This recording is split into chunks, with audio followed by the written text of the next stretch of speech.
Morning. So let's start with this. How many people in this room, by show of hands, have no idea who I am? Raise your hand. That hurts. I thought that would be the case. First of all, I've really been enjoying, I'm a businessman, I'm an entrepreneur.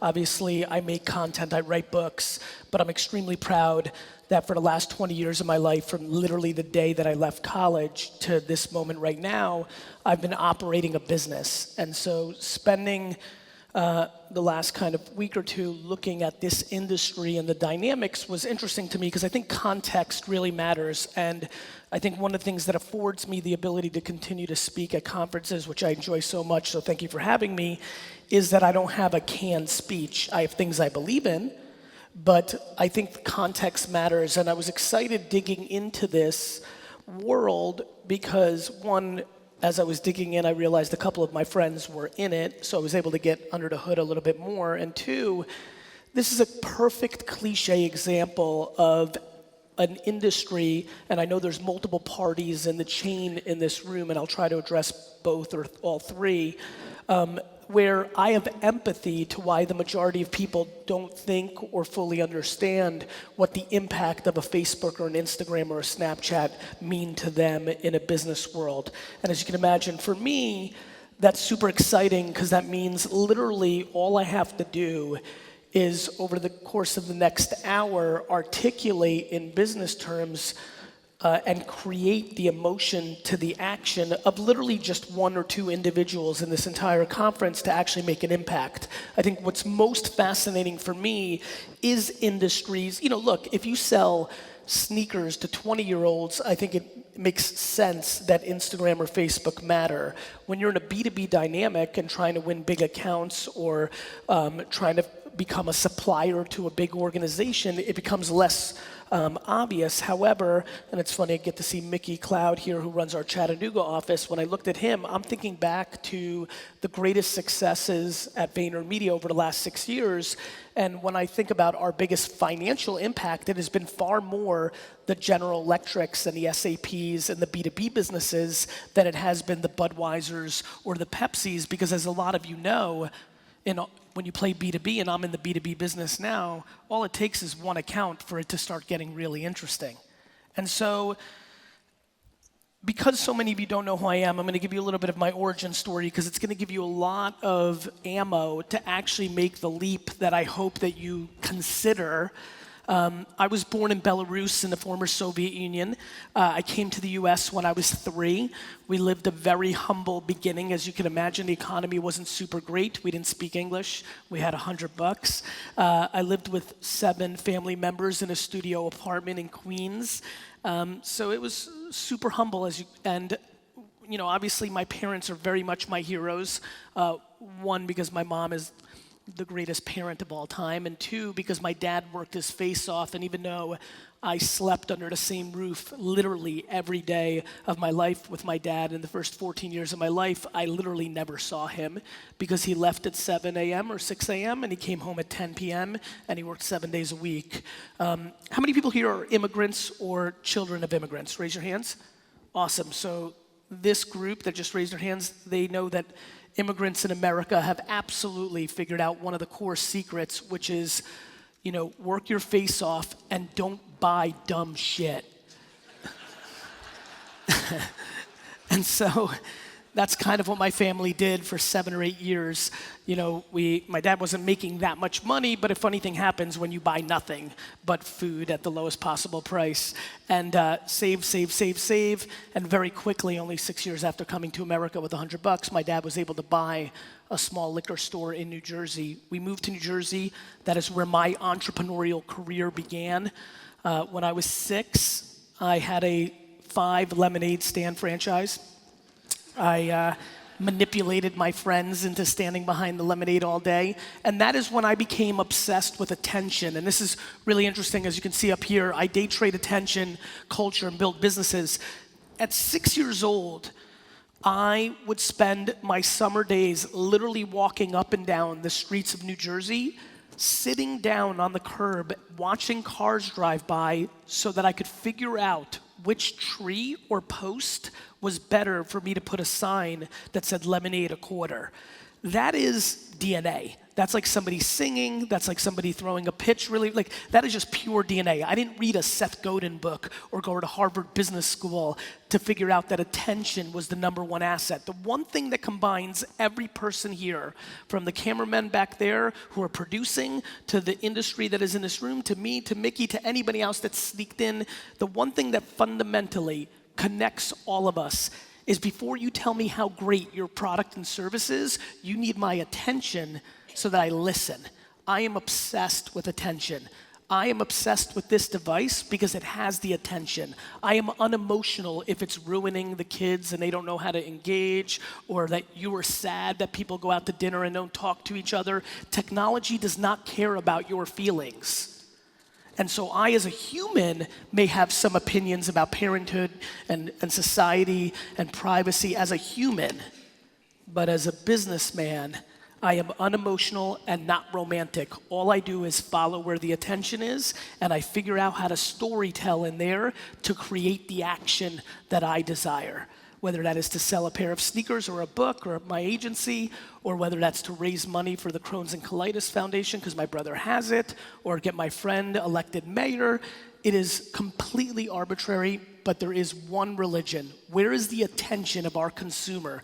And I think the thing, the delta, the most important and exciting thing for me in this room today is, yes, there is some attention, of course, at a conference if you set up a booth. And yes, there is intention if you spam everybody 24 hours a day on LinkedIn, or cold call, or decide to buy a full page ad in the business to business magazine that 4 people open. Yes, there is some attention, but in 2018, if you do not realize that that is overpriced attention, then you are vulnerable for the growth of your business. I spend all my time thinking about overpriced and underpriced attention and what's happening in culture. I navigated from my lemonade stand to baseball cards because I'm 42, and in 1987, 89 to 1990, baseball cards was the culture. Every kid was buying them, and that was my life. I was really unusual Eastern European immigrant that came during that time. Every one of my parents' friends' kids were straight A students because education was the way out.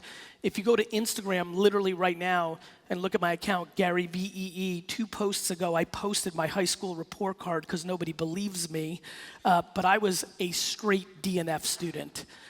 Somewhere around 4th grade, I realized that Saturn was not going to impact my life, and I didn't care about it. And so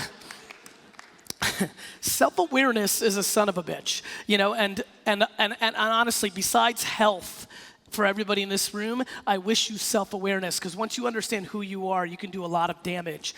All of us suck at a lot of stuff. All of us are good at a lot of stuff. The game is to figure that out. I, through good parenting, through circumstance, through who knows really what, got very self-aware very early in my life.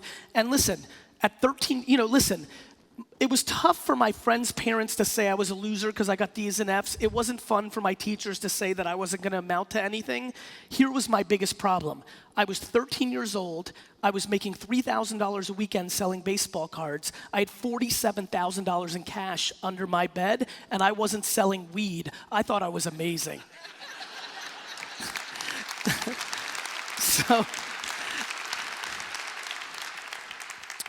I turned 14, and then my dad ruined my life. I'm oldest son, first generation, born in the old country. That means one thing. 14th birthday, all weekends and summer vacations are eliminated. I go work in the liquor store 12 hours a day, bagging ice, $2 an hour. I go from making $3,000 a weekend, being the king, to making $24 a weekend. My dad is born in the Soviet Union, which means that he hates his employees. Which meant the 4'11" me going into that environment was really bad for me because they hated him back. And so it was, those 2 years, literally every weekend, every summer vacation, my leisure, my childhood ended in 8th grade. I kind of had my friends, but I just never saw them outside of school. And so I was old school, right? I was much more of a merchant son from the 50s and 40s and 60s, just happened to be growing up in the 80s and 90s. And so for 2 years, I was stuck in the basement. I call those the dark years. And then finally, my junior year of high school, when I turned 17, I was allowed to come upstairs. And then my life really took a big change. I realized that people collected wine. And because I was so into collecting baseball cards and those things, that became the passion connector for me. And basically, I went from reading the Beckett baseball card guide in school 24 hours a day to reading the Wine Spectator in school 24 hours a day. And at 17, 18, I decided, first of all, it was fun to get to know my dad, even though he was rough.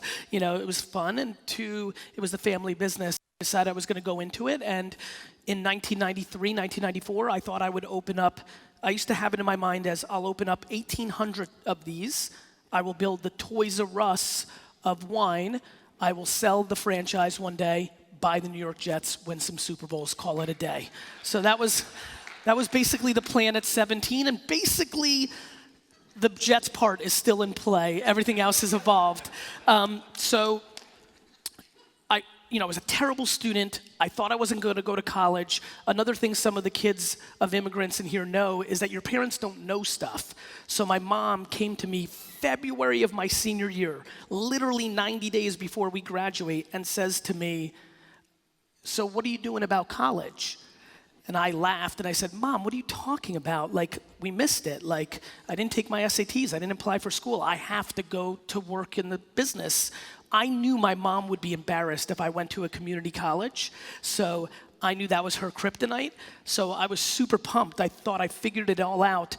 Some of you may have a Soviet mother. She looked me dead in the face and she said, "You better figure it out or I'm gonna punch you in the face until you bleed." So as fate would have it, this is literally how I went to college. I think this is gonna be interesting to you. Literally the next day, I get a postcard in the mail. A postcard. Like, we got mail. I went to go get the mail. There's a postcard from Mount Ida College. Literally, I filled out my name and my address. I sent it in, and that's how I went to college. So this is the college I went to, just so everybody's grounded. I'm in my dorm room freshman year. I'm playing Madden 94, dominating, by the way. And my friend runs in. He goes, "You have to come and see this." I finish off my game. I go in. And I see 7 guys standing around a computer. This is 1994. I had been on a computer for maybe 15 hours in my life because I failed typing class in computers, so I never did it. I had a word processor that I was supposed to use. I never did. And I'm looking at this computer, and it was the first time I heard coo-coo-ch, that whole thing. And looking around, there's not that many youngsters. How many people here do not remember the world pre-internet? Raise your hand. You're that young. Not that you have a bad memory. You're just under 30. Raise your hands. Okay, good. Not many. So for everybody else, we actually remember the world pre-internet, which is crazy if you think about it now, but we lived it. And so, the first time I saw the internet, I literally sat there for 4 hours watching other people go on it because it was so crazy. A couple other things that were crazy for the 3 youngsters. It was $2.99 an hour from AOL, or a minute. I don't remember. I don't know. All I remember is that it was like $8,000 a month, and I was like, thought it was a good deal. And 17 minutes after I was on the internet, after waiting for 4 hours to go on it at 2 o'clock in the morning, I found myself on an AOL bulletin board where people sold baseball cards. That was the moment that I realized I wasn't gonna open up 1,800 liquor stores.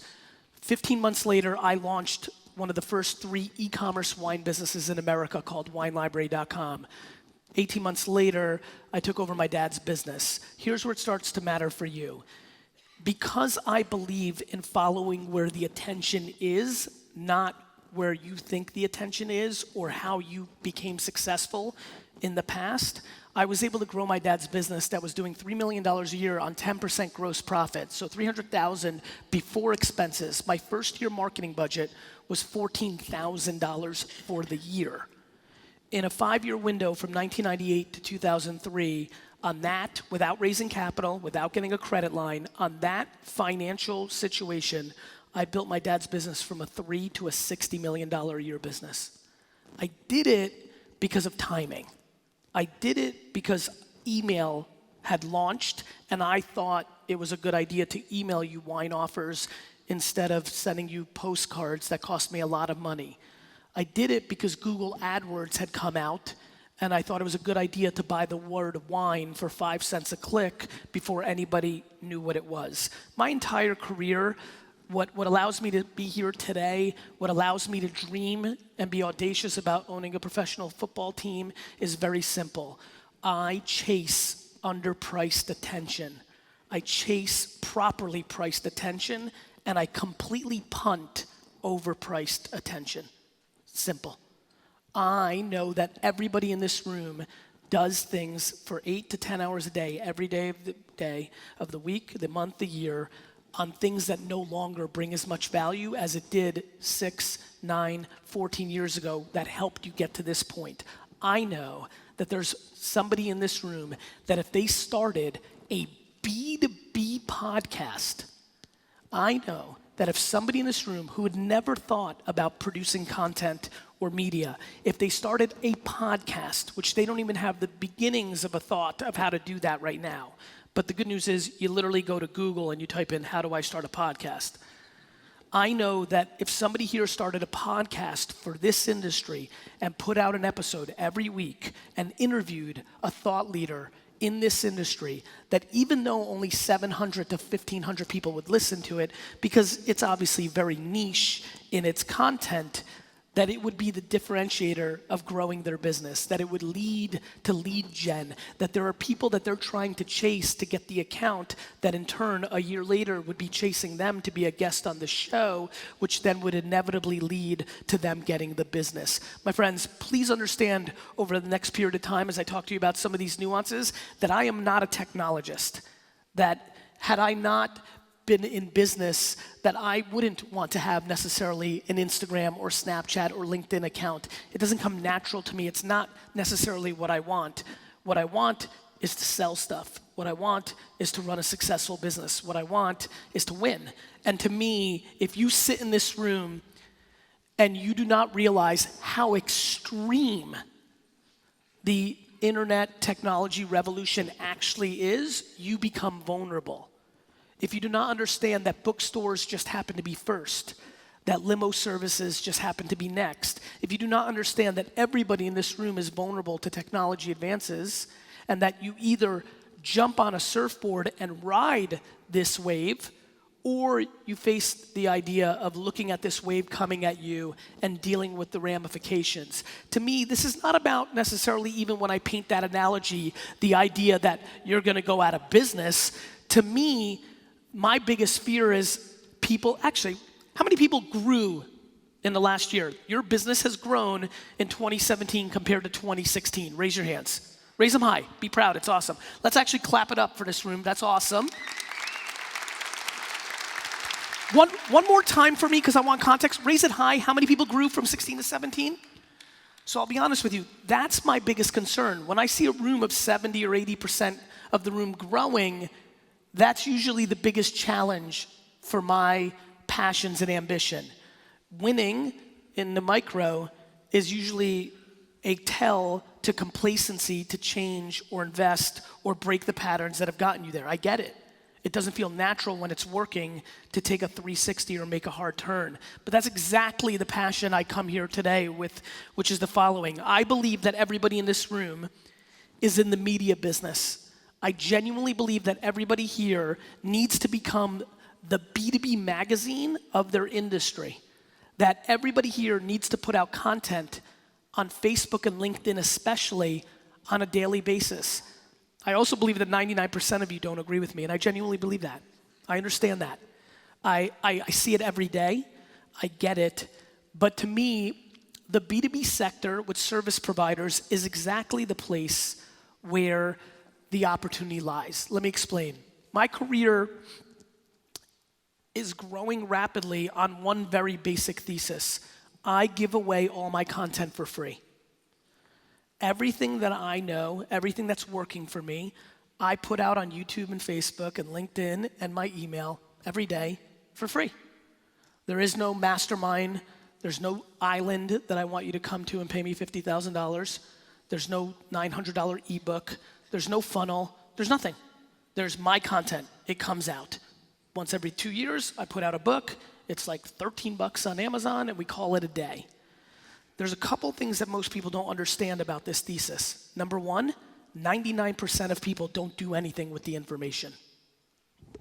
Fundamentally, the most fascinating thing to me about humans is it's more fun to complain than do, right? Or it's more fun to paint a narrative in your mind than do. A lot of you in this room who fearmonger technology love what's going on right now with Facebook. You are thrilled that Mark Zuckerberg is testifying right now in front of Congress. You know why? Because you're lazy. You love it because you don't want to take the time to spend 100 or 200 hours to figure out how to sell stuff and get clients through Facebook because it's hard. And so you've made a romantic point of view because your children or grandchildren didn't talk to you and are looking at the phone.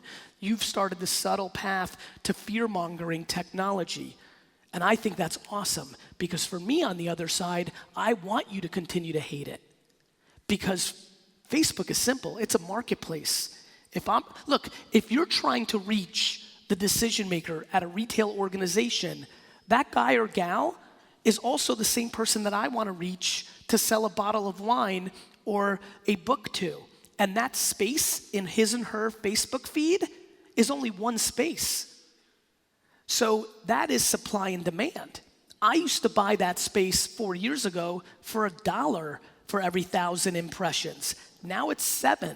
The longer you think this world doesn't exist and you fearmonger it, the longer you don't put money in, the longer I can extract all the value. I've lived this game. I'm not a hero because I took it from 3 to 50 million, 60 million, my dad's business. I actually am a schmuck. I should have spent more on Google. I had it figured out. Every time you typed in Cabernet, Merlot, Silver Oak, Caymus, Napa, Bordeaux, I was showing up first because nobody realized it was good real estate. And it was only costing me 5 or 10 cents a click. And I was making between $7 and $80 in profit for something that was costing me $3 to get you through the funnel on the average of 60 people coming and 1 converting. I was stupid. I'm being serious with you.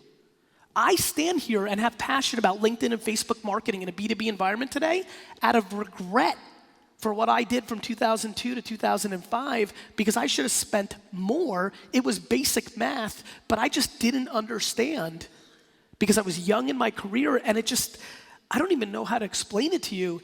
When it's too good to be true, it's too good to be true, right? I'm an immigrant. I was cynical. I just didn't, plus I also thought it was important to do direct mail and local commercials and magazine. I was doing it all. But in hindsight, it was the great mistake of my career.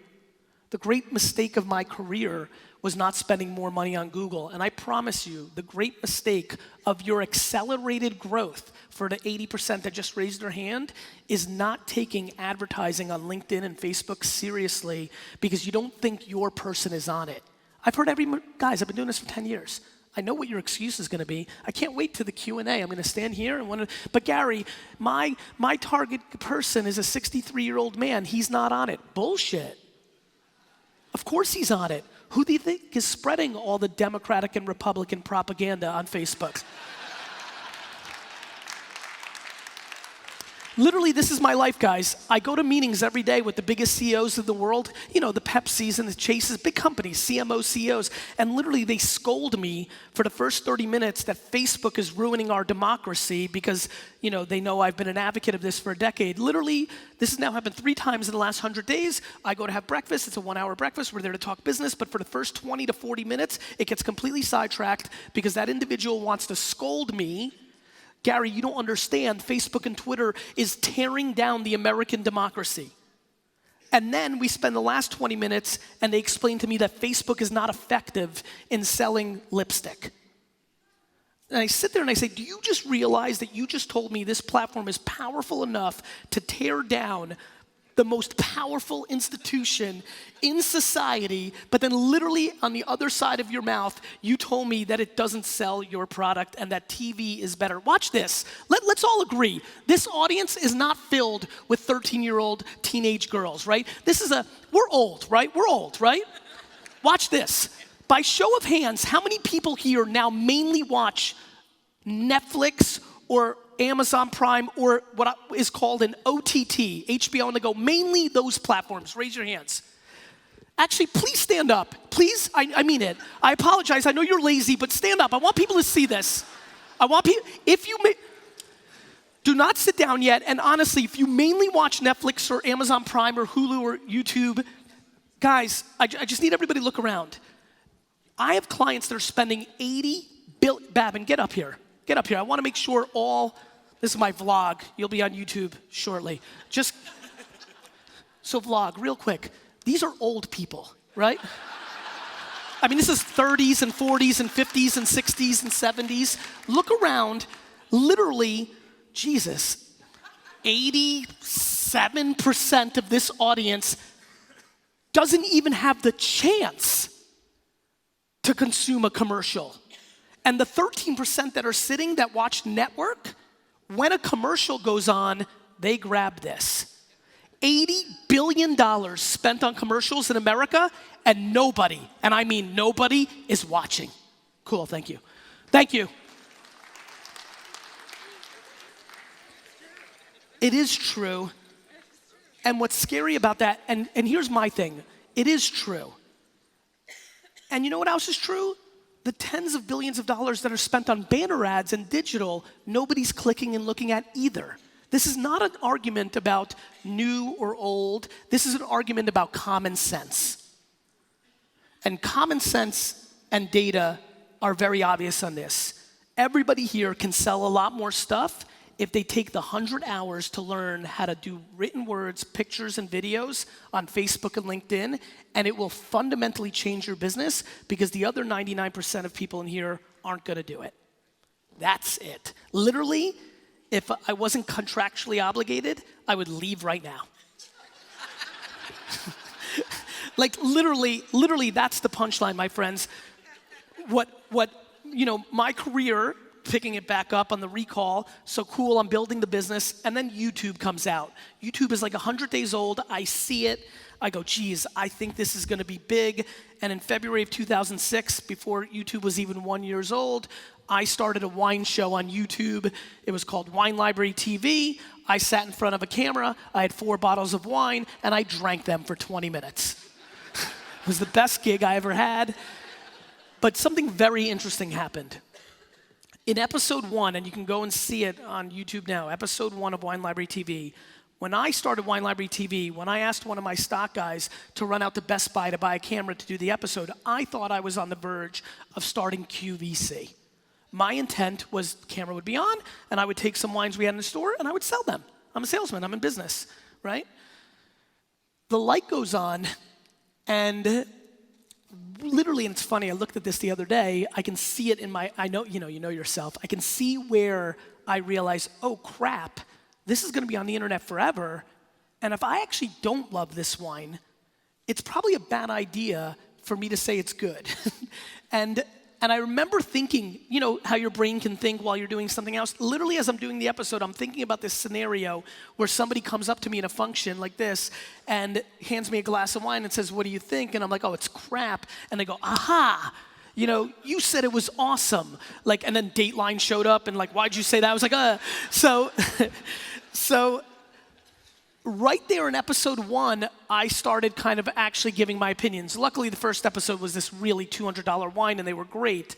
But something very weird happened. I started reviewing wine on my show that we sold, that I had relationships with, people that took me into their home in Napa Valley, and I would tell you, the American public, that this wine sucked, that it was off-balanced, that it didn't work, and it caused a real brouhaha in 2006 and 7 in my industry, but it taught me something incredibly important. Number 1, first of all, content sells just as much as advertising. That was extremely new for me and probably anybody a decade ago. I couldn't believe that this was a show that I was putting out for free, that was distributed for free, that had no hook, nothing, but people would see me talk about Valpolicella in the episode, go to the website and buy a different Valpolicella or what have you. It was super fascinating. Number 2, I just knew that authenticity mattered and that transparency was coming, and a lot of what we see with privacy now just was an inevitable future. But then my career took its biggest turn. I wake up one morning and Google buys YouTube for $1.7 billion. And I read the article in the Wall Street Journal, and it speaks about this gentleman who made a ton of money on a $25,000 angel investment into Google. He made like 10 million bucks, and I said, what is that? And so, actually, it's really funny to tell you this story. Literally yesterday, I was in the Wall Street Journal. They have a section now, your best and worst investment. I told my best, which is Facebook. But Google sells, and I realize this talent I have of understanding consumers and what they're gonna do, email, e-commerce, Google AdWords, YouTube, I don't need to use just for selling more wine. I need to figure out how to do this bigger. I'm an angel investor now, which I didn't really understand what it meant, but I Googled it and I learned. And within the next 12 months, I made my first 3 investments, and that was Twitter, Facebook, and Tumblr. So a couple things. I'm rich. 2, I watched from coast to coast something that everybody believed was small and didn't matter to go and become the thing that we most fear. Literally, I, in the last decade, have lived a life advocating for a platform that went from, this is not a big deal, only my kids use this in college, to literally it being on the verge of having to be regulated by the government because it has too much power. That's black and white. And so did all of you. All of you, from the day you heard about Facebook to today, have watched it go from some silly thing that either you or your younger siblings or your kids, who cares, means nothing, to the CEOs testifying, and we're talking about the biggest. If you think that that platform and LinkedIn, and I'll go back to that in a minute, do not have the ability to affect your business, you are not thinking big enough. You're thinking basic. You're making the judgment on the one guy or gal you call on. You know what you're doing? You're making the judgment on a focus group of 1. You call on Stan at this retail organization, and Stan's 67, and he still has a piece of shit flip phone. Right? What you don't realize is that Stan makes decisions in a million different ways, including the 4 people that report to Stan, who happen to be 37 and 42, who live on these platforms, who have a ton of influence on Stan's final decision, or a million other things that can happen. So, for me, the punchline is very simple. We are living through the greatest shift of attention that the human race has gone through since the printing press. I'm a historian. In my aforementioned report card, if you go to Instagram after this talk and look at it, you'll see F's everywhere, D's everywhere. I got 4 A's in my entire career, all in gym. And then you'll notice a couple of B's, and they're all in history. And they're in history because history always tells me the future. Everything I believe in right now is based on my learnings and education around what happened in America when we transitioned from the radio to the television. The biggest companies, the biggest wealth was created in that transition because our attention shift from sitting in the living room and listening to TV. Boxing and horse racing and baseball are #1 in America because that platform of audio was great for it. Football and basketball emerged in the TV era. Very basic, very easy to understand. John F. Kennedy loses the debate on the radio, wins it on television, right? My friends, history will tell you the future. And let me promise you this fact, if you leave with anything in this talk, these platforms are affecting your business dramatically more than you realize. In the hidden, I don't believe, because I did a lot of homework, that you're losing the business to somebody else because they're effectively out-marketing you on Facebook and LinkedIn. I believe that you could be effectively out-marketing somebody and you're leaving the delta. You know what's better than growing 18%? Growing 50%. And this is leaving money and opportunity on the table because you haven't made the mental and strategic decision. Guys, do you know how many vendors give me stuff for free? Or offer it for free or highly discount it? All day because I produce content. Like my refrigeration, we just built out a 50,000 square foot studio in Long Island City, and I've gotten so much awareness now with my content that people are not only offering me the kitchen supplies and the HVAC and the painting and the wall, not only are they offering it for free, I've got companies offering to pay me to give me this stuff for free. It's just media. It's just attention. They're not Mother Teresa. They don't like me. They like the attention they get from me to who they're trying to reach. If Gary's using this video company, well then I should too. This is very basic. It's very hard to wrap your head around. I come from an immigrant, one-store, retail, New Jersey shop. Like, I get it. I spend all my time, I get thousands of emails a week from SMBs and mid-market businesses from 0 to 50 million.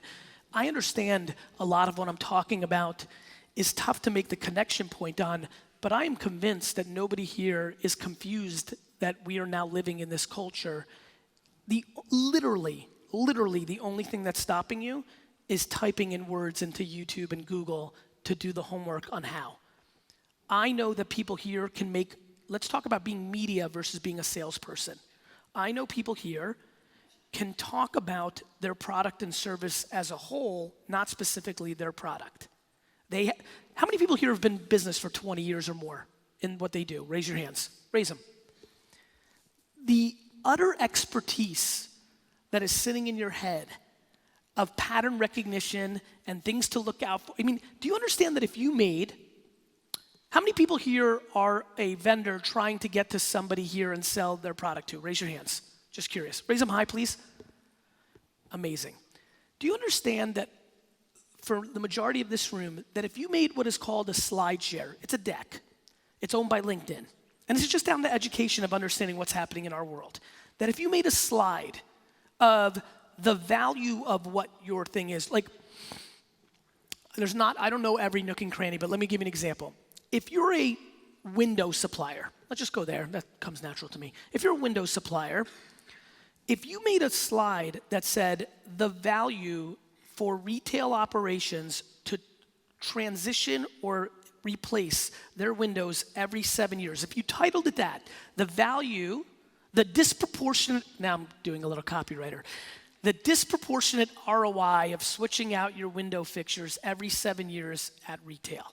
If you make that deck, and then in that deck, you make 13, 14, 15 pictures, written words, a deck, a presentation, that was more as if you were a media company or a B2B magazine, not as a sales pitch. It's just general information.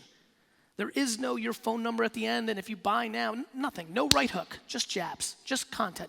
That if you made the disproportionate ROI of changing out your window fixtures at retail every 7 years deck, and you put that on LinkedIn, and you spent, stick with me here, $1,500 to $2,000 targeting employees of people that are in your funnel, in your market, the people that you're trying to reach, you would be flabbergasted at the conversion rate of those kind of executions. I know this because I invest a lot in B2B SaaS businesses and service providers and have made a lot of money in the exits and the going publics of these companies because of the disproportionate nature of their marketing that has been so much more progressive.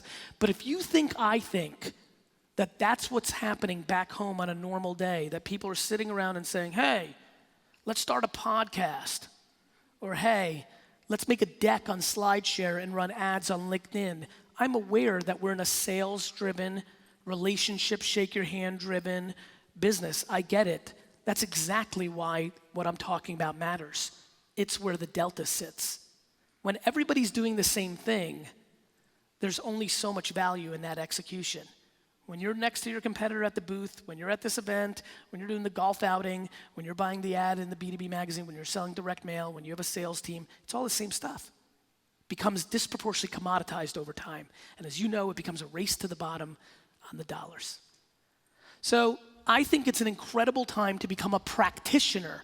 Look, a lot of you have huge opinions. A lot of headline readers in this room about how this marketing works. A lot of people here have opinions on how Facebook works for your business, yet you've never run a single Facebook ad in your life. A lot of you have a ton of opinions on how Facebook works for your business, yet you don't even have a Facebook account. So a lot of opinions that lack the reality But I will tell you this, the people in this room who wrap their head around what I'm talking about, and I'm gonna take it down a notch. I'm gonna take it down a notch to bring value to this room. I believe everybody in this room, how many people here have a business that's doing over $1 million a year? Raise your hand.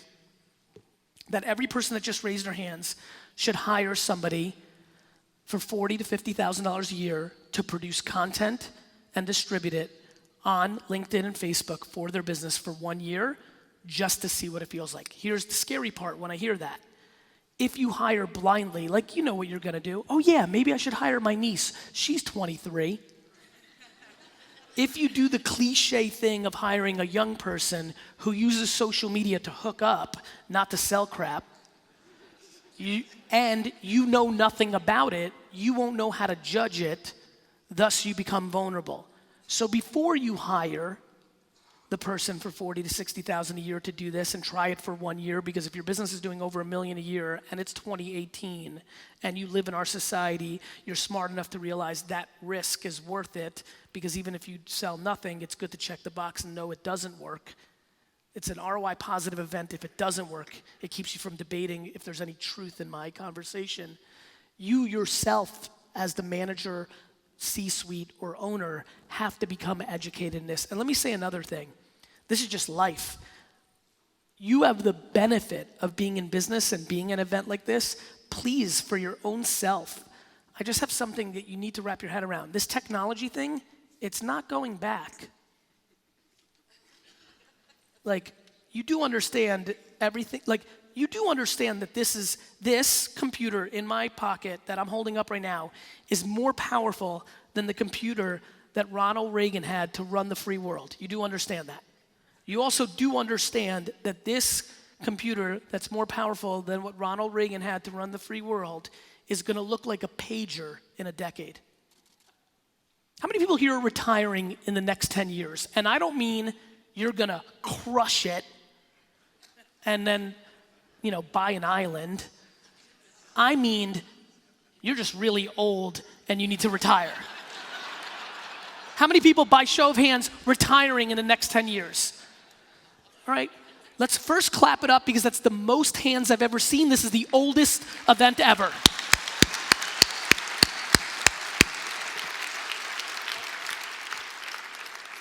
For the 95% of you that did not raise your hand, you will be an operator in business in a decade. And if you don't know what I'm talking about right now with LinkedIn and Facebook, you are in deep shit when it comes to machine learning, AR, crypto, blockchain. There's a million things coming. That is like you running the Boston Marathon tomorrow, yet you've done nothing to prepare. Please, I know we're having fun, it's lighthearted, we're laughing, this is awesome, I'm enjoying it. I don't even want to get to the Q&A, I want to just keep doing my Chris Rock thing up here, but please, let's take a quick step back and understand how big the stakes are. I spoke at the 2012 or 11 taxi and limo convention. I was an early investor in Uber. I walked on stage and said, listen to me. Yes, I have a lot to gain for Uber success, but I'm looking at human beings, and it's not fun to think about what the ramifications of that is. I've already made enough money, I don't need to.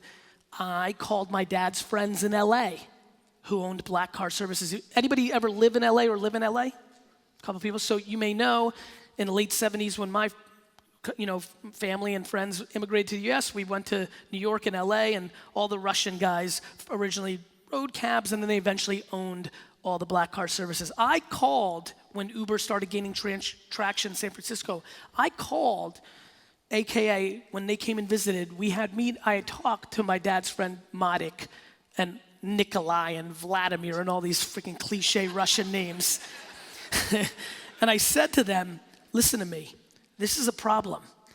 And they looked at me and they laughed. And here's why they laughed. They came to this country with $4.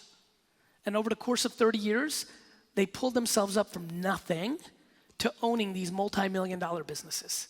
And they were 62 and 57 and like in that place. And they laughed at me and they said, I literally can hear it in my ear.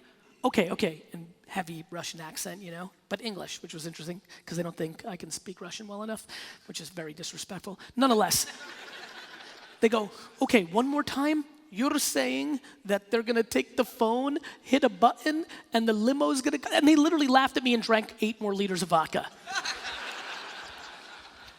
Here's where it doesn't get funny, because it's real life. 36 months later, those 3 core gentlemen that I'm thinking about, businesses, were worth a dime on the dollar that they were worth 3 years earlier. Uber collapsed their business. It wasn't pretty, it was carnage. Technology is gonna eat everything. I don't know your businesses well enough to know where that plays in, but this is basic. This is the biggest force in our society, and we need to ride that wave, not have it crush us, period. You have to figure out how to make technology your teammate, not your rival. You can't fearmonger it, and you can't put your head in the sand. You're gonna be hearing about robots that are gonna kill us, which is gonna be true, so good news. We're fairly old, we'll probably miss it, but our kids are finished. I'm not kidding. And so, please wrap your head around how big this is, and please start going to the 2 biggest search engines in the world. I don't know how you learn. Either Google and read, how do I use Facebook to sell HVAC units to retail establishments? Enter. Or you may learn like me, because I'm not good at reading. Go to YouTube, the #2 search engine in the world. How do I sell HVAC units to retail? Enter and watch a video. Listen while you run, read, I don't care how you consume content. But if one of you heed my advice this morning and get to action, if 10 of you who were poo-pooing this whole thing this morning when you got your Starbucks are listening to a businessman, not a futurist, not an author, not a student, somebody who makes money, somebody who helps other people make money, businessman, if you hear me loud and clear, if you do something about it, we've accomplished what I was hoping to this morning. I wish you health, and I appreciate your time. Thank you.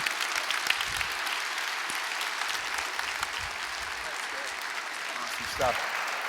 So we have a few minutes for questions. We have 2 floor mics. Do we have any questions from the floor? Is someone coming up to the mics? Okay, great. Matthew? Good afternoon. Hey, brother. What's your name? Matthew Whalen. Hey, Matt. How you doing?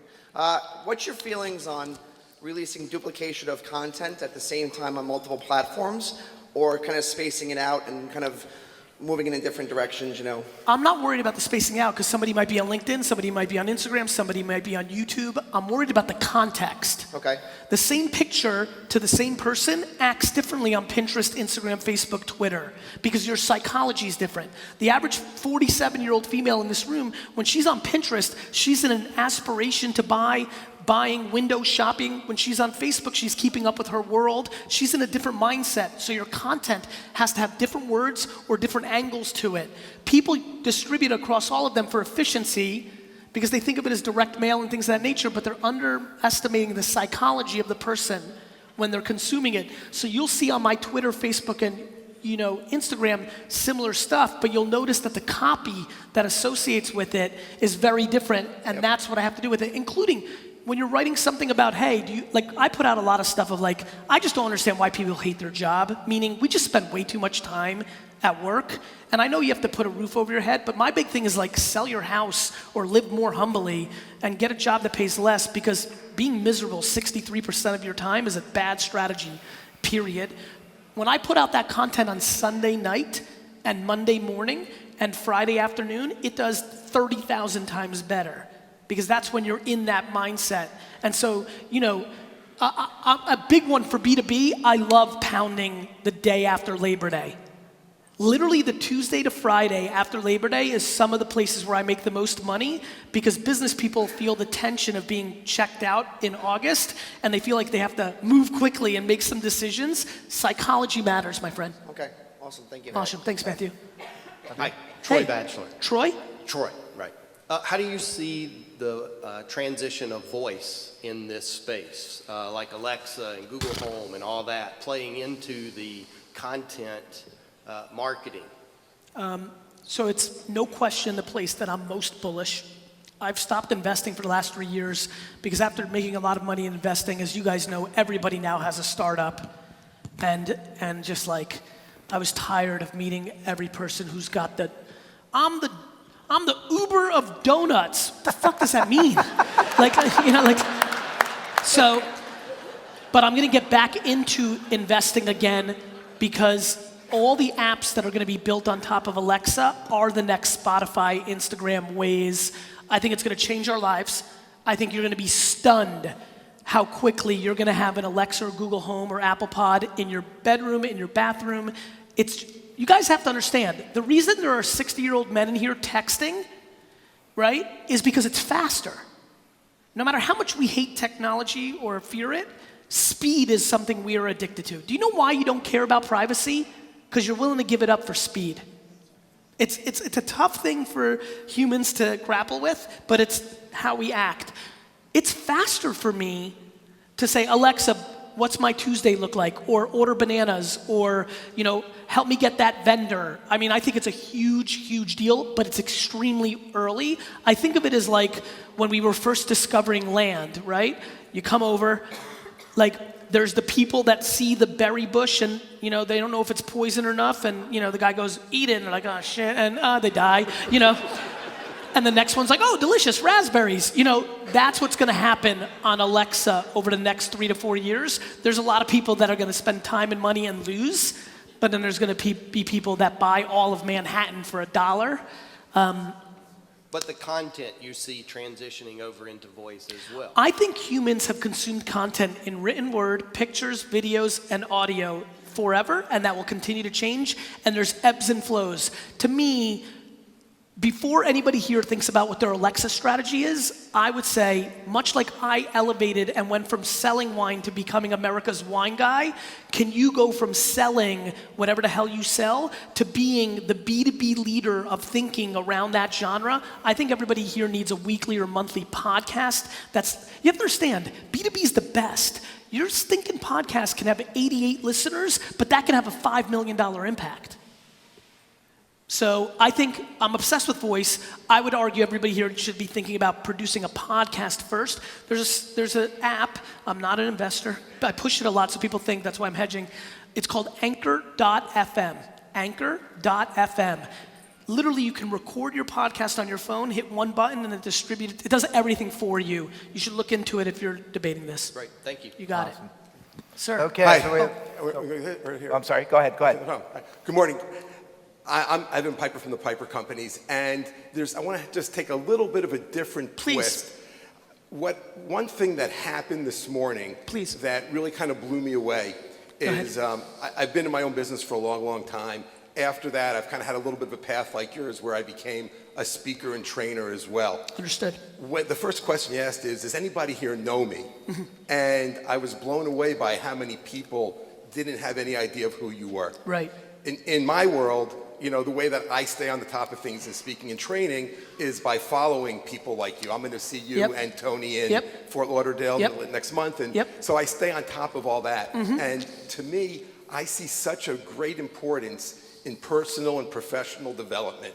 So forget about all this tech stuff for the moment. Mindset. I want to know if you can just give us something to take away that I think would be incredible on that, how important that really is to every single person here.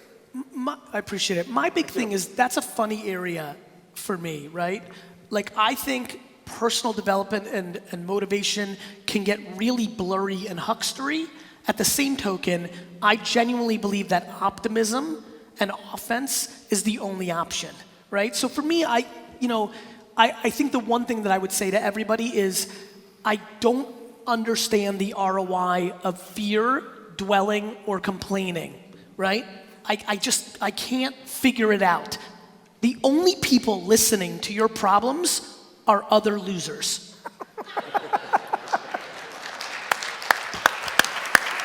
I mean it.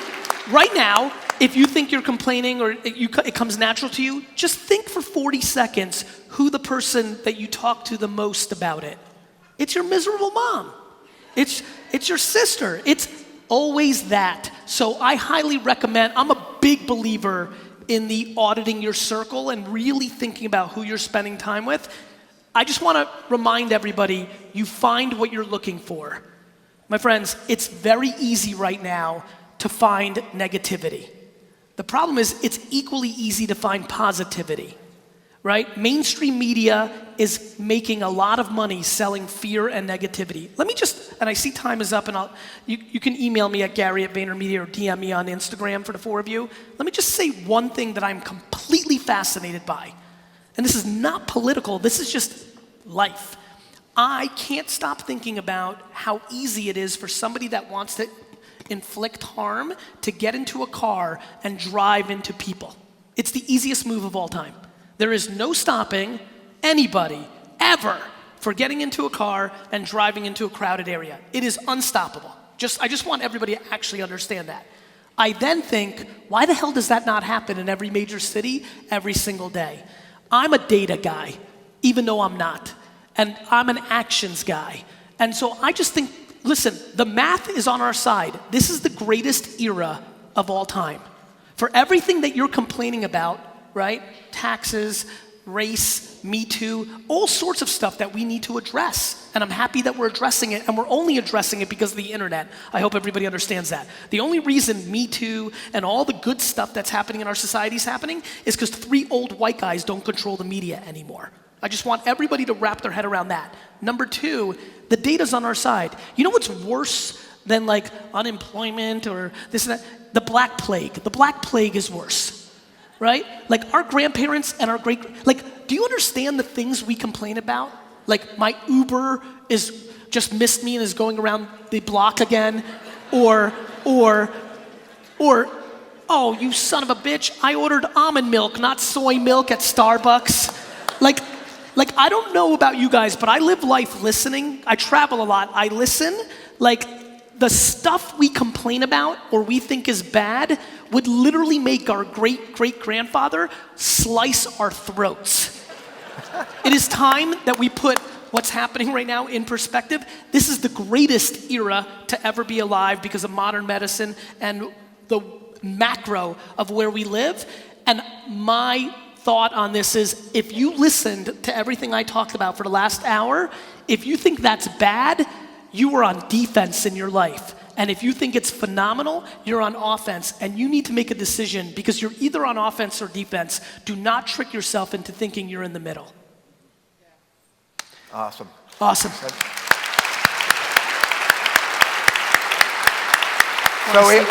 we'll do one last question, and then for the 3 other individuals, Gary, you'll be able DM me on Instagram, Garyvee. I'll answer them. We'll get it. So one last question, and then we'll wrap. Hi, Sharon Milton with Brighter Image. How are you? I'm good. How are you? Good. So my question is, if you're new into having pages on Facebook Yes. and LinkedIn, Yes. how do you build followers?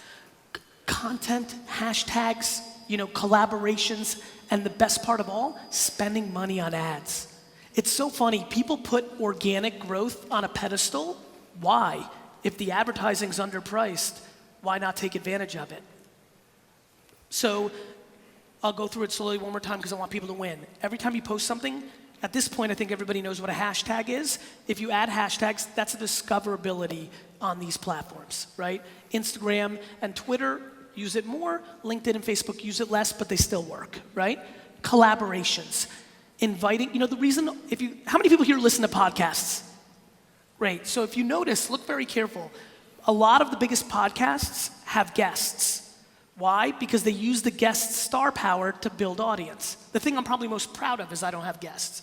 I've built just through the content. But collaborations, bringing people on to co-author or interview them. Think about what your audience wants. It's empathy. Empathy is the secret to all of this. If you actually care about the audience instead of your own following count and your business, you'll get what you actually want. Make sense? Yes, it does. But no question for this industry, the ads. The ads are underpriced. I don't know what else to tell you. You can target individuals you're looking for, locations you're looking for. Again, all this hysteria of Cambridge Analytica is because it works. It works, so the ads. And then again, it's Google. How do I run LinkedIn ad? It's all there. The reason I don't have a whiteboard or slides is the blocking and tackling is free on Google. The reason I spent my time on the talk is you're not going to block and tackle until you understand the strategic and philosophical reason this is happening and what the white space is. That is, if you want to understand what I just did, I got to get you to actually understand this is real, for real, for real, for real, not ha ha ha. Then you can, I mean, this guy's on his phone right now. He literally can go to Google, type in, right? Brother, just so you know, I just watch you, I'm pumped. I'm like, he's hustling, forget what I'm doing. The information is on the internet. It costs $0.00. The thing that's stopping people is fear, lack of education, and ideology. All three bad ideas when it comes to business. Awesome. Let's give it up for Garyvee. Thank you. Thank you. Thank you so much. Thank you. That's so nice. Awesome stuff. Thanks, Gary. Good? Great stuff. Enjoyed it? Yeah, that's awesome. Thank you guys. That's Thank very you all. nice. Thank you. Right back here.